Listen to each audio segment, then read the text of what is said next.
देश नीति, केवल सच्ची और पक्की खबरें। नमस्कार, मैं मेघा हिंदुस्तानी स्वागत करती हूँ आपका देश नीति पर। आरएसएस ने जातिगत जनगणना के मुद्दे पर अपना रुख क्यों बदला? आखिर ऐसी क्या मजबूरी आन पड़ी जिसकी वजह से आरएसएस को अपना स्टैंड ही बदलना पड़ गया? जो आरएसएस 2011 से लेकर अब तक जातिगत जनगणना मुद्दे पर चुप्पी साधे हुई थी, आखिर किस कारणवश, किस विवशता में इस चुप्पी को तोड़ना पड़ा? आज बताएंगे आपको कि कैसे आरएसएस के रुख में बदलाव आया है। जो आरएसएस जातिगत जनगणना मुद्दे पर बोलने से बचता था, आज वो खुलकर इसके बारे में टिप्पणी कर रहा है। आपको याद होगा कि जब चुनावी प्रचार में जातिगत जनगणना को मुद्दा विपक्ष ने बनाया, तब ये भारतीय जनता पार्टी, प्रधानमंत्री मोदी थे जिन्होंने चुनावी रैलियों में, भाषण में बार बार एक बात को दोहराया कि जाति से ज्यादा महत्वपूर्ण है गरीबी और अमीरी की रेखा, या ये बात कही कि सबसे बड़ी जाति तो गरीबी, यानी जातिगत जनगणना को भटकाने का, इस मुद्दे को भटकाने का पूरा प्रयास बीजेपी की तरफ से किया गया। लेकिन अब जब विपक्ष लगातार इसको आवाज दे रही है, बुलंदी दे रही है, तो अब मजबूरन आरएसएस को भी इसके बारे में बोलना पड़ गया है। तो सबसे पहले आपको बताते हैं कि आरएसएस ने क्या कहा है और आखिर ये पिछली टिप्पणी से क्यों बदला है और ये बदलाव का असल कारण क्या है। पूरी एनालिसिस इस वीडियो में करेंगे। इस विश्लेषण को समझने के लिए वीडियो को अंत तक देखिए। सबसे पहले शुरुआत वीडियो की बीबीसी की खबर से, जिसमें लिखा है जाति आधारित जनगणना पर आरएसएस के इस रुख के मायने क्या है। राष्ट्रीय स्वयंसेवक संघ ने सोमवार को जाति आधारित जनगणना को समर्थन देने के संकेत दिए हैं। तो क्या ये असल में समर्थन देना है या समर्थन की आड़ में विरोध करना है? आखिर खुलकर स्पष्टता क्यों आरएसएस ये बात नहीं बोल पा रही है कि जातिगत जनगणना का विरोध कर रहे हैं या फिर समर्थन कर रहे हैं? ये विडंबना किस बात की है और क्यों ये डिप्लोमेसी वाला खेल खेला जा रहा है? खुलकर पक्ष या विरोध क्यों नहीं रखा जा रहा? रागिनी नायक की ट्वीट से समझिए। रागिनी नायक लिखती है, आरएसएस ने जातिगत जनगणना को अखंडता के लिए खतरा बताकर जमकर विरोध किया। फिर मोदी सरकार ने इस विषय पर न्यूज डिबेट्स रुकवाकर, खबरें डिलीट करवाकर डैमेज कंट्रोल की नाकाम कोशिश की। ये क्या चल रहा है? आरएसएस और मोदी सरकार के बीच में घबराए हुए हैं बेचारे। साथ ही रागिनी यहाँ पर शेयर करती है आज तक, जी न्यूज, न्यूज 24 समेत तमाम देश के बड़े चैनल्स की खबरें, जिसमें जातिगत जनगणना और आरएसएस के स्टैंड से जुड़ी बातों को प्रकाशित किया जाता है। खबर देखिए, लिखा है आरएसएस ने जातिगत जनगणना का किया खुला विरोध। आज तक लिखता है जातीय जनगणना संवेदनशील मुद्दा, इसका इस्तेमाल चुनावी उद्देश्यों के लिए नहीं किया जा सकता, ना किया जाना चाहिए। आरएसएस का बड़ा बयान।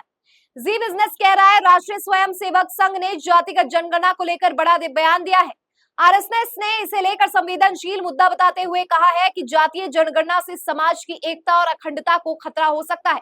न्यूज 24 की खबर है, समाज की एकता और अखंडता के लिए खतरा है जातिगत जनगणना, कह रहे हैं आरएसएस।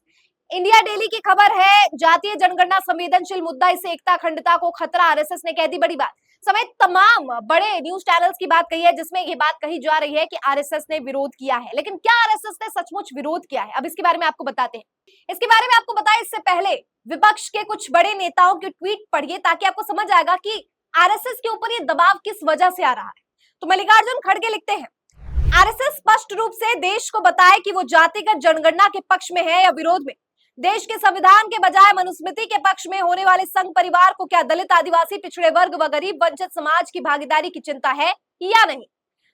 तेजस्वी यादव लिखते हैं, आरएसएस बीजेपी जातिगत जनगणना और आरक्षण का चाहे कितना भी विरोध कर ले, लेकिन हम इनको देश भर में जातिगत जनगणना कराने एवं आरक्षण बढ़ाने पर मजबूर करके ही रहेंगे। इनको हमारी मांगों के सामने घुटना टेकना ही पड़ेगा। यह 90 का दौर नहीं है कि मंडल कमीशन लागू होने पर या आरक्षण के विरुद्ध कमंडल लेकर निकलेंगे। उस यात्रा में आडवाणी जी के सारथी रहे मौजूदा प्रधानमंत्री क्या अब जातिगत जनगणना और आरक्षण का सार्वजनिक विरोध करने की हिम्मत रखते हैं? जयराम रमेश लिखते हैं, जातिगत जनगणना को लेकर आरएसएस की उपदेशात्मक बातों से कुछ बुनियादी सवाल उठते हैं। क्या आरएसएस के पास जाति जनगणना पर निषेधाधिकार है? जाति जनगणना के लिए इजाजत देने वाले आरएसएस कौन है? आरएसएस का क्या मतलब है जब वह कहता है कि चुनाव प्रचार के लिए जाति जनगणना का दुरुपयोग नहीं किया जाना चाहिए? क्या यह जज या अंपायर बनना है? आरएसएस ने दलितों, आदिवासियों और ओबीसी के लिए आरक्षण पर 50% की सीमा को हटाने के लिए संवैधानिक संशोधन की आवश्यकता पर रहस्यमय चुप्पी को साध रखी है। अब जब आरएसएस ने हरी झंडी दिखा दी है, तब क्या नॉन बायोलॉजिकल प्रधानमंत्री कांग्रेस की एक और गारंटी को हाईजैक करेंगे और जाति जनगणना कराएंगे? यानी यहाँ पर कांग्रेस भी अलग अलग मत दे रही है और कह रही है, कुछ कांग्रेस में ही कुछ लोगों का मानना है कि आरएसएस समर्थन कर रहे हैं, तो दूसरी तरफ आरएसएस का स्टैंड इस तरीके का है जो इतना डिप्लोमेटिक है कि वो विरोध के रूप में भी नजर आ रहा है। तो आखिर आरएसएस किस वजह से अपना रुख साफ नहीं कर पा रही है, ये सबसे बड़ा सवाल है। इसको समझने के लिए हमें इतिहास में जाना पड़ेगा और कुछ आर्टिकल्स में आपको इतिहास के पढ़ाती हूँ ताकि आपको समझ जाए कि पहले का रुख क्या था और अब के रुख में क्या बदलाव आया है। तो चलिए मैं आपको पूरी कहानी समझाती हूँ। देखिए, न्यूज़ 18 की खबर है, जाति विहीन समाज की बात करने वाली आरएसएस ने क्यों किया जातीय जनगणना का समर्थन। समझिए पूरी स्टोरी। कुछ महत्वपूर्ण इससे इस आर्टिकल के आपको पढ़ाती हूँ। देखिए, आरएसएस ने क्यों लिया स्टैंड। हाल के दिनों में जब जातिगत जनगणना की मांग ने जोर पकड़ी है, तो संघ ने भी इस पर सवाल पूछे गए। हालांकि संघ जाति विहीन समाज की बात करते हुए एक तरीके से इस मुद्दे पर उदासीन रहा है, ना तो इसका समर्थन किया है और ना ही विरोध। पर अब जातीय जनगणना की तरफदारी क्यों करनी पड़ रही है? वरिष्ठ पत्रकार हर्षवर्धन त्रिपाठी बताते हैं कि हाल के दिनों में जिस तरह संघ को आरक्षण की जातीय जनगणना का विरोधी साबित करने की कोशिश हो रही है, संघ उस पर अपना रुख साफ करना चाहता है। जातीय जनगणना के समर्थन को इससे जोड़कर देख सकते हैं। यानी आरएसएस पर लगातार सवाल उनसे पूछे जा रहे हैं और ये दिखाने का प्रयास किया जा रहा है, जैसा इस आर्टिकल में दावा किया जा रहा है कि आरएसएस जातिगत जनगणना विरोधी है और इसीलिए आरएसएस खुलकर साफ तौर पर समक्ष आ रही है और इस बात को स्वीकार रही है कि नहीं, हम विरोधी नहीं है, बल्कि हम चाहते हैं कि जातिगत जनगणना का ठीक तरीके से सदुपयोग हो सके, इसका दुरुपयोग ना करे विपक्ष या विरोधी। इसको लेकर आगे लिखा गया है, वे कहते हैं कि संघ का मानना है कि हिंदुओं में जाति के आधार पर भेदभाव नहीं होना चाहिए और जाति विहीन समाज की बात करते रहते हैं। पर अब जिस तरीके से जातीय जनगणना करने की बात कर रहे हैं, उसे निश्चित तौर पर राजनीतिक दबाव मानेंगे। यह संघ की लाइन है ही नहीं। हर्षवर्धन त्रिपाठी कहते हैं कि आरएसएस ने जातीय जनगणना कराने की बात तो कही है, लेकिन साथ साथ ये भी कहा है कि इसका इस्तेमाल सिर्फ जातियों के भलाई के लिए होना चाहिए। जातीय संख्या को सार्वजनिक करके इसका इस्तेमाल राजनीति के लिए नहीं करना चाहिए। वे कहते हैं कि संघ ने इस मुद्दे पर अपनी राय स्पष्ट करके एक तरीके से बीजेपी को भी हरी झंडी दे दी है कि वो आगे बढ़ सकती है। 2024 के चुनाव में जिस तरीके से नुकसान हुआ, नीतीश नायडू जैसे नेताओं से सहयोग लेकर सरकार बनानी पड़ी, उससे दबाव बढ़ गया है। यानी जो दबाव नायडू और यानी चंद्रबाबू नायडू और नीतीश कुमार को बैसाखी बनाकर ये सरकार मजबूरन चलने को विवश है, उन्हीं बैसाखियों के कारण अब जातिगत जनगणना पर इस प्रकार की टिप्पणी देखने को मिल रही है। क्योंकि आपको पता है कि पहले 2 टर्म जो सरकार, मोदी सरकार के नेतृत्व में सरकार चली है भाजपा की, उसमें जातिगत जनगणना कोई मुद्दा रहा ही नहीं।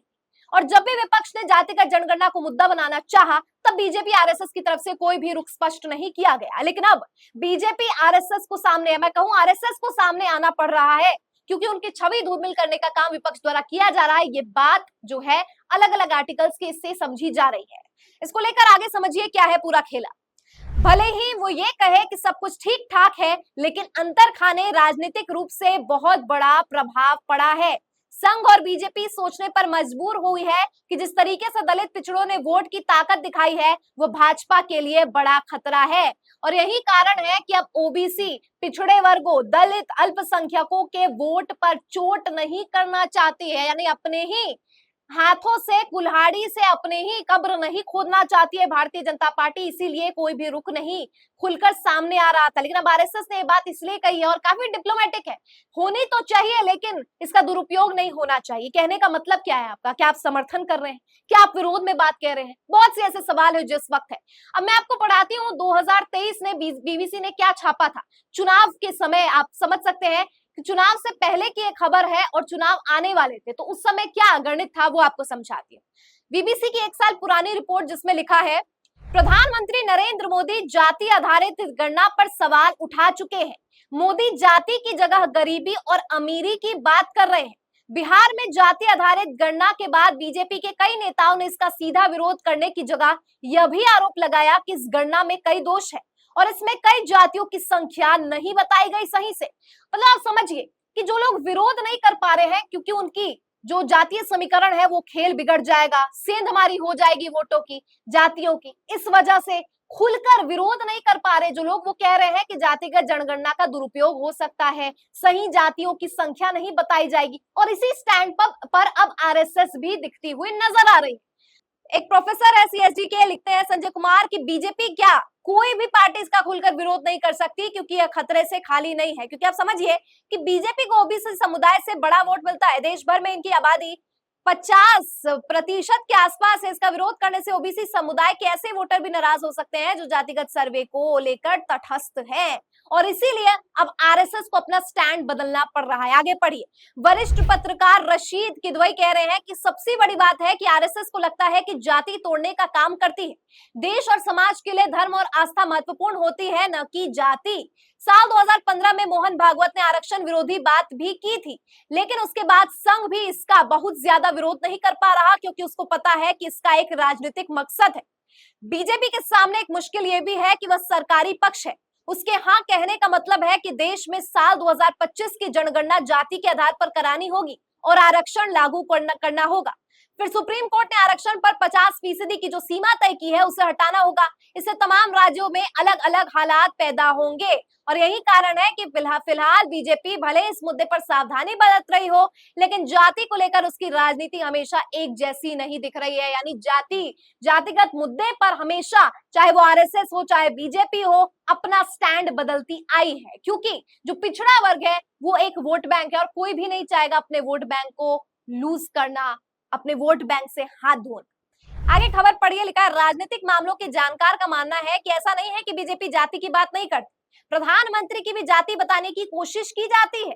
जाति की राजनीति के लिए बीजेपी ने पसमानदा मुसलमानों के मुद्दे को भी उठाने की बहुत कोशिश की थी, लेकिन 2022 में हैदराबाद, जनवरी 2023 में दिल्ली में हुई बीजेपी की 2 कार्यकारिणियों में नरेंद्र मोदी ने खास तौर पर पसमानदा मुसलमानों का जिक्र किया था। लेकिन बीजेपी में बहुत बड़ा विरोधाभास है कि हिंदुओं के बीच वो धर्म के आधार पर घुसना चाहती है और मुसलमानों के बीच जाति के आधार पर। ये बहुत महत्वपूर्ण स्टेटमेंट है कि जब बात आती है हिंदुओं की तो वो धर्म के आधार पर वार करती है, जब बात आती है मुसलमानों की तब बीजेपी जाति के आधार पर वार करती है, ताकि मुसलमानों को जातियों में बांटकर कुछ जो कास्ट है उनका वोट बटोर लिया जाए, और हिंदुओं को अगर जाति में बांटा जाएगा तो इसका नुकसान भारतीय जनता पार्टी को होगा। यानी धर्म और जाति दो ऐसे पहलू है जिसको बहुत ही बारीकी से समझ रही है भारतीय जनता पार्टी, या समझना चाहती है, और इस वजह से अपनी ही राजनीति को स्वयं नष्ट करती हुई नजर आ रही। तो दोस्तों, आज की इस वीडियो को यहीं समाप्त करते हैं। उम्मीद है कि आपको आपके सवालों के कुछ तो जवाब मिल गए होंगे कि कैसे आरएसएस ने अपने स्टैंड को बदला है समय समय पर, लेकिन ये राजनीति बीजेपी के लिए किस तरीके से घातक होने वाली है वो आगे आने वाले समय में पता चलेगा। क्या लगता है आपको इस पूरी वीडियो पे? क्या राय है आपकी? प्रतिक्रिया कमेंट सेक्शन के जरिए बताइए। फिलहाल मुझे दीजिए इजाजत और देखते रहिए देश नीति। धन्यवाद।